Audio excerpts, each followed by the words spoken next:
अस्सलाम वालेकुम, my name is doctor Khulood Imran. मैं उम्मीद करती हूँ आप सब खैरियत से होंगे। आज मैं यहाँ पे ऑप्स का एक बहुत इंपॉर्टेंट टॉपिक डिस्कस करूँगी, इचिंग ड्यूरिंग प्रेगनेंसी, यानी कि दौरान हमल जो ख़ारिश होती है वो क्यों होती है और उसका इलाज क्या है। वैसे तो हल्की फुल्की ख़ारिश जो कि पेट पे होती है दौरान हमल वो बिल्कुल नॉर्मल है, क्योंकि जो एब्डोमेन है वो एकदम जो है पेट क्योंकि हमल जैसे बढ़ता है, बच्चा पेट में जगह बनाता है, तो जो मसल फाइबर्स हैं यानी कि पेट के जो मसल्स हैं उसके फाइबर स्ट्रेच होते हैं, जिसकी वजह से इचिंग होती है और ये क्वाइट नॉर्मल है। अगर इसमें हम हल्की फुल्की एंटी एलर्जिक दे दें तो पेशेंट बेटर हो जाती है, लेकिन बाज़-औक़ात इतनी सीवियर इचिंग होती है कि वो बर्दाश्त नहीं होती, स्पेशल हाथ में या पाँव पे, यानी कि जो उनके एक्सटेंसर सर्फेसेज हैं उस पर इतनी खारिश होती है या पूरे जिस्म पे होती है कि मरीज़ उसको बर्दाश्त नहीं कर सकता।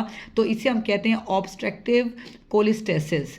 ये एक बहुत ही एक जो है अहम जो है हमल का हिस्सा है जो कि फ़ीमेल्स में रिपोर्ट होता है, और इसके बारे में आपको लाजमी पता होना चाहिए। जब ऐसे मरीज़ हमारे पास रिपोर्ट होते हैं कि जी बहुत ज़्यादा ख़ारिश है हाथ में और पाँव में, जो कि आम हम दवाई हल्की फुल्की लेने से भी बेटर नहीं हुई, तो जब हम उनके एलएफटीज़ कराते हैं तो वो ज़्यादा आते हैं।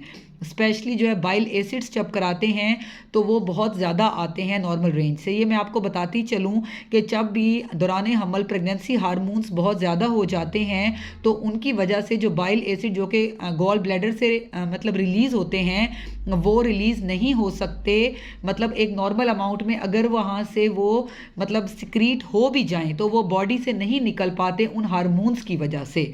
जब बाइल सॉल्ट्स हमारी बॉडी में या बाइल एसिड्स हमारी बॉडी में बहुत ज़्यादा हो जाते हैं तो वो हमारे जिल्द के नीचे जो एक्सटेंसर सर्फेसिस हैं वहाँ पे ये इकट्ठा होना शुरू हो जाते हैं, वो वहाँ पे एलर्जिक रिएक्शंस करते हैं, जिसकी वजह से जो है वहाँ पे खारिश ज़्यादा होती है और इवन तमाम बॉडी पे जहाँ जहाँ ये अक्यूमुलेट होने लग जाए वहाँ खारिश होना शुरू हो जाती है। याद रखें कि अगर बाइल एसिड मदर में ज़्यादा है, माँ के अंदर ज़्यादा है, तो वो माँ एक एडल्ट है और उसका लिवर जो है वो बिल्कुल रेडी है कि वो फाइट कर सके। इसलिए जैसे ही हमल होता है तो वो बाइल एसिड माँ को इतना मतलब ख़तरनाक माँ के लिए नहीं होता, और जैसे ही बच्चा डिलीवर हो जाता है तो ये नॉर्मल हो जाता है। लेकिन अगर ये बाइल एसिड बहुत ज़्यादा बढ़ जाएं कि ये बच्चे में भी एंटर हो जाएं थ्रू ब्लड सर्कुलेशन, तो फिर ये सबसे पहले बच्चे की फीटल हार्ट पे अफेक्ट करते हैं, यानी कि माँ को बच्चे की हरकत कम महसूस होती है। जब हम सीटीजी करते हैं तो उसमें डेस्लरेशंस आती हैं, यानी कि फीटल हार्ट कम आती है, और अगर बच्चे पे ज़्यादा स्ट्रेस हो तो वो मेकोनियम पास कर लेता है। इवन के इन सीरियस केसेस बच्चे की डेथ भी हो सकती है। इसलिए आपने इचिंग को बिल्कुल भी जो है वो हल्का फुल्का नहीं लेना, अपना टेस्ट करवाएं। अगर वो ज़्यादा आते हैं तो एक अरसो नाम की टैबलेट है जो कि बहुत ईजिली अवेलेबल है, वो अपने डॉक्टर से आप पूछ के इस्तेमाल करें। आपके जो बाइल एसिड्स हैं और जो आपकी एलएफटीज़ हैं वो नॉर्मल हो जाएंगे, और साथ में आप हल्की फुल्की एंटी एलर्जिक लें जैसे कि आपकी डॉक्टर साहबा आपको बताएंगी, तो आप बहुत बेटर हो जाएंगी। और ऑटोमेटिकली जब आपकी लैब्स बेटर होंगी तो बच्चे की तरफ भी बाइल एसिड नहीं जाएगा और बच्चा भी महफूज रहेगा। मुझसे ये सवाल कई दफ़ा होता है, और बाज़ फीमेल जो कि स्पेशली पेरीफ्रीज में हैं वो तो इसको हल्की फुल्की खारिज समझ के छोटे मोटे इलाके में इलाज लेती रहती हैं, जिसकी वजह से फिर वो हमारे पास आईयूडी यानी कि बच्चा जब फौत हो जाता है तब आती हैं, या वो सीरियस कंडीशन में हमारे पास रिपोर्ट होती हैं। अगर हमें पता चल जाए कि एलएफटी ज़्यादा हैं तो हम मेडिसिन के साथ देखते रहते हैं और कंप्लीट 37 वीक्स पे डेक्सा कवर देकर बच्चे को डिलीवर कर लेते हैं टाइमली। उसको हम 40 वीक्स तक नहीं लेके जाते ताकि उसके ऊपर स्ट्रेस ना हो और वो मेकोनियम पास ना करे।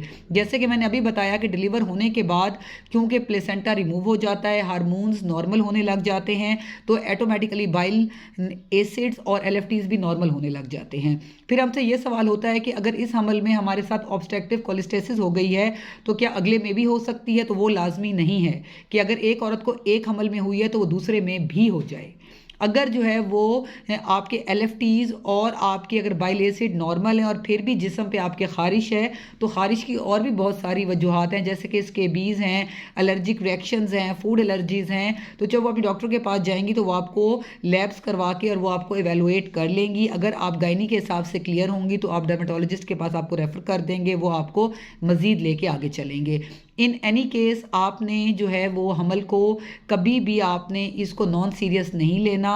जब भी आपको प्रेगनेंसी होती है या कोई भी इशू होता है, जो ये मसला है ऑब्स्ट्रक्टिव कोलिस्टेसिस का, ये एंड ऑफ सेकेंड ट्राइमेस्टर और स्टार्ट ऑफ थर्ड ट्राइमेस्टर में ज़्यादा रिपोर्टेड है। इसलिए अगर ये मसला आपको छठे सातवें महीने में अगर स्टार्ट होता है खारिश का हाथ पे और पाँव पे, फिर आप लाजमी अपने डॉक्टर को दिखाएं और ताकि आप और आपका बच्चा सेहतमंद रहें। Stay safe, stay healthy. Thank you so much. अल्लाह हाफिज़।